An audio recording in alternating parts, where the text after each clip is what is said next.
वंदे मातरम दोस्तों, आज की इस वीडियो के अंदर हम आटे के बारे में जानेंगे। आप जानते हैं कि पूरे दिन में जो सबसे बड़ी कॉमोडिटी है, सबसे बड़ा फूड आइटम है जो हमारे घर में इस्तेमाल होता है, वो है आटा। आटे के बारे में अगर आप विस्तार में जानना चाहते हैं तो डिस्क्रिप्शन के अंदर हमने लॉन्ग वीडियो का लिंक दिया है, उसको प्लीज आप जरूर देखें ताकि आपको पता चले कि जिस आटे से हम ताकत की उम्मीद रखते हैं, आपके घर के अंदर 6-6 महीने पुराना आटा, प्रिजर्वेटिव से लेस आटा, वो गेहूं का बना हुआ आटा जो हाइब्रिड गेहूं है, जिनको 50 से 60 बार जो है अलग अलग तरीके से हाइब्रिड कर करके उसका जो है अनाज निकाल कर आपको गेहूं जो खिलाया जा रहा है, जिनको निकलने वाली चक्कियों में से जब निकाला जाता है तो बर्निंग होती है, जिससे उसके विटामिन मिनरल्स बर्न हो जाते हैं। कितना वो आटा आपके लिए ताकतवर रह जाता है आप खुद समझ सकते हैं। तो इस सब की जानकारी आपको डिस्क्रिप्शन में दी गई बड़ी वीडियो लिंक के अंदर मिलेगी। संक्षिप्त रूप से जानते हैं कि कौन कौन से आटे हैं, किस सीजन में किस तरह का आटा हम इस्तेमाल करें जो हमारे लिए लाभदायक है। सबसे पहले तो समझिए कि आटा अगर हमारे पास में हो तो किस तरह का हो। अगर आटे के अंदर सबसे बड़ी बात, ऑर्गेनिक आटा अगर रहता है यूरिया केमिकल पेस्टिसाइड के फ्री, तो हमारे लिए अच्छा है।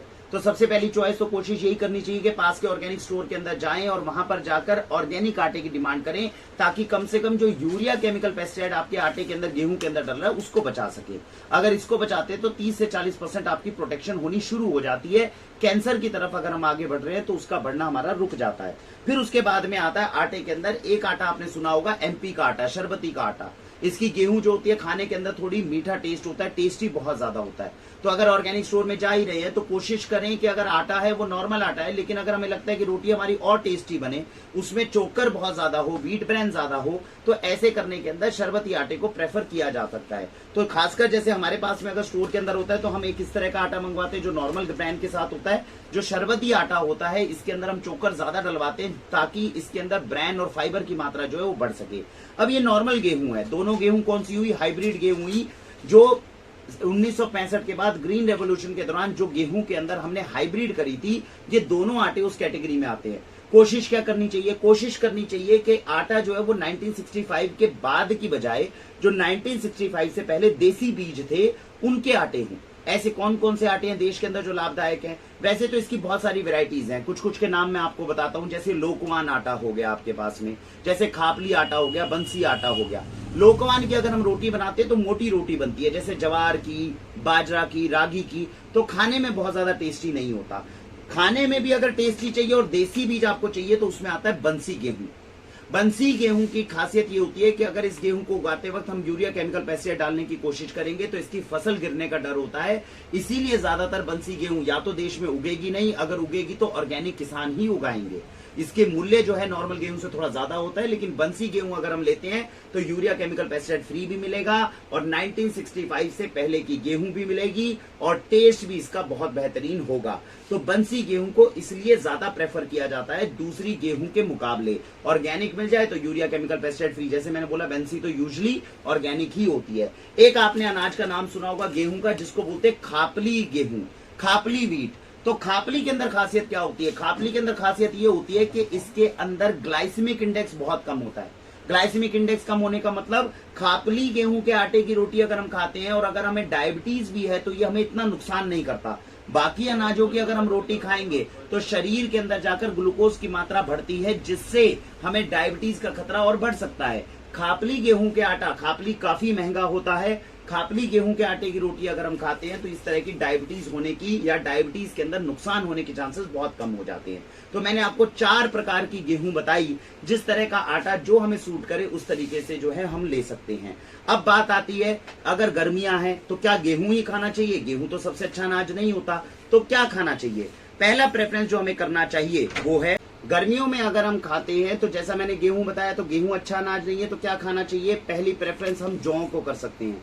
जैसा गेहूं को 1965 के बाद में हाइब्रिड बनाने की कोशिश की थी ताकि इसकी यील्ड बढ़े, इतनी ज्यादा छेड़खानी जौ के साथ नहीं की गई, क्योंकि ये अनाज जो है गर्मी पैदा नहीं करता, इसीलिए गर्मियों में ज्यादा इस्तेमाल होता है। तो कोशिश हमें यही करनी चाहिए कि गेहूं की जगह हम जौ के आटे का इस्तेमाल करें। अब जौ के साथ में हम दूसरा अनाज जिसका इस्तेमाल कर सकते हैं वो है जवार। देखिए आपने बहुत सुना होगा जवार, रागी, बाजरा, पहले पूर्वज कहते थे इनमें ताकत होती है, मोटा अनाज होता है, इनको खाना चाहिए। रागी और बाजरा सर्दियों में खाइए, जवार को आप गर्मियों में खा सकते हैं। तो जवार को जब आप जौ के साथ में मिक्स कर लोगे, एक बारी में 2 से ज्यादा अनाज मिक्स नहीं करने चाहिए। जवार और जौ को मिक्स कर लो तो बहुत बेहतरीन, हमें गेहूं के अंदर भी इतने सारे अनाजों में जाने की जरूरत नहीं पड़ेगी। तो जवार और जौ की रोटी खा लीजिए। एक और अनाज होता है जिसे बोला जाता है बैनयार्ड। बैनयार्ड मिलेट मतलब सावक। मिलेट्स 5 टॉप मिलेट्स होते हैं, बैनयार्ड, फॉक्सटेल, कोडो, ब्राउन टॉप, अलग अलग तरह के मोटे अनाज हैं, इनका इस्तेमाल किया जा सकता है। तो करना क्या चाहिए, अगर जौ को हमने 70% लिया है तो 20 से 30% या तो जवार डाल लो, सावक का आटा डाल लो, कोदरे का आटा डाल लो। ये सारे मिलेट के आटे, मोटे अनाजों को अगर डाल लेंगे तो रोटी हमारी ताकतवर भी बनेगी, हाइब्रिड के बिना बनेगी, और जो हमारी वो जो रोटी है उसमें यूरिया केमिकल पेस्टिसाइड होने के चांसेस भी कम हो जाएंगे। तो मैंने आपको विकल्प बताया। पहली कोशिश हमें गर्मियों में क्या करनी है, जौ और जवार की रोटी को मिक्स कर लो, या जौ और बैनयार्ड मिलेट सावक के आटे को मिक्स कर लो। अगर आपको ऐसा नहीं लगता और सर्दियां आ जाती है तो सर्दियों में क्या करना चाहिए, हमें बाजरा को और जौ को थोड़ा मिक्स कर लो, रागी को और जौ को थोड़ा मिक्स कर लो। गेहूं की जगह हो सके तो जौ का इस्तेमाल करना हमें शुरू करना चाहिए।